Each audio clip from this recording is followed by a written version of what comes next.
Welcome to BRK news. నేను తరుణి.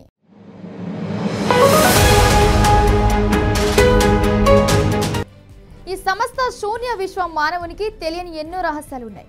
సౌర కుటుంబంలో ఉన్న 9 గ్రహాల్లో మానవ మేధస్సుతో ఎన్నో ప్రయోగాలు చేశారు. ఈ నవగ్రహాల అన్నిటికీ చిన్న చిన్న ఉపగ్రహాలు సైతం ఉన్నాయి. అందులో సూర్యుని నుండి 3వ వరుసలో ఉన్న గ్రహం మన భూమి. ఇక ఈ భూగ్రహానికి ఒకే ఒక ఉపగ్రహం ఉంది, అదే మన చంద్రుడు. ఇక విషయంలోకి వెళ్దాం. ఇక చంద్రుడిపై మానవులకు తెలియని ఎన్నో రహస్యాలున్నాయి. ఇప్పటికే చైనా, జపాన్, రష్యా, అమెరికాతో సహా భారత్ కూడా చంద్రుడిపై ఎన్నో పరిశోధనలు చేసింది. ఇప్పటికే చేస్తుంది కూడా. చంద్రయాన్ పేరుతో 3 ఉపగ్రహాలను సైతం భారత్ చంద్రుడిపైకి విజయవంతంగా పంపించి చరిత్ర సృష్టించింది. అయినా ఇంకా చంద్రమండలంపై ఉన్న రహస్యాలను తెలుసుకునేందుకు నాసా ఎంతగానో ప్రయత్నాలు చేస్తుంది.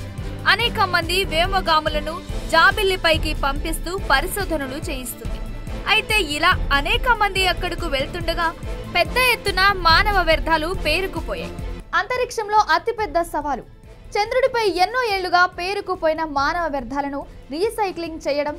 ఇప్పటి వరకు ఎంతో మంది వ్యోమగాములు చంద్రునిపైకి పంపిన అమెరికా అంతరిక్ష సంస్థ నాసా. అయితే వ్యోమగాములకు సంబంధించిన మానవ వ్యర్థాలు అక్కడే అలానే ఉండిపోయాయి. ఇప్పుడు ఆ వ్యర్థాలతో పెద్ద చెత్త కుప్పలా మారింది. ఈ మానవ వ్యర్థాలను ఎలాగైనా రీసైక్లింగ్ చేయాలని నాసా భావిస్తుంది. ఇందుకోసం అమెరికా ప్రభుత్వ అంతరిక్ష సంస్థ national aeronautics and space administration NASA ఒక బంపర్ ఆఫర్ ప్రకటించింది. అంతరిక్షంలో మానవ మూలం, మూత్రం వంటి వ్యర్థాలను రీసైక్లింగ్ చేసే పద్ధతిని చెప్పేందుకు లూనా రీసైకిల్ ఛాలెంజ్ పేరిట ఒక పోటీని నిర్వహిస్తుంది. ప్రశాంతంగా ఉన్న ఈ ప్రపంచంలో మానవునికి తెలియని ఎన్నో రహస్యాలున్నాయి. ఇందులో ఎటువంటి సందేహం లేదు. కాగా పనిగట్టుకొని మరి మానవులే ఈ పర్యావరణంతో సహా ఖగోళంలో కూడా గందరగోళం సృష్టిస్తున్నాం. ఇంతవరకు ఈ భూమిపైనే పర్యావరణం దెబ్బతింది. కాగా ప్రస్తుతం అంతరిక్షంలో కూడా శాటిలైట్ల చెత్త పెరిగిపోవడం కలకలం రేపుతుంది. గతంలో చంద్రమండలంపై ఉన్న అపోలో మిషన్ ప్రయోగం సమయంలో వదిలేసిన మానవ వ్యర్థాలు ఇప్పటికీ అక్కడే ఉన్నాయి. ఇప్పుడు నాసా భవిష్యత్ మిషన్ లో ఈ కాలుష్యం మరింత పెరగకూడదని భావిస్తుంది. అందుకే ప్రపంచవ్యాప్తంగా ప్రజలను వ్యోమగాముల వ్యర్థాలను రీసైకిల్ చేయగల మంచి ఐడియా చెప్పమని అడుగుతుంది.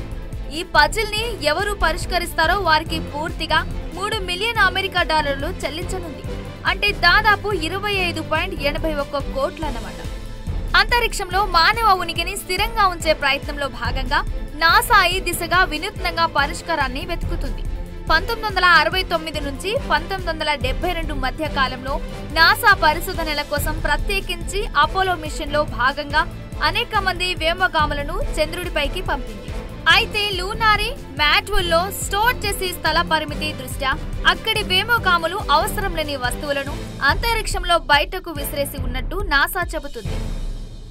ఇందులో మానవ వ్యర్థాలే ఎక్కువగా ఉన్నట్లు పేర్కొంది.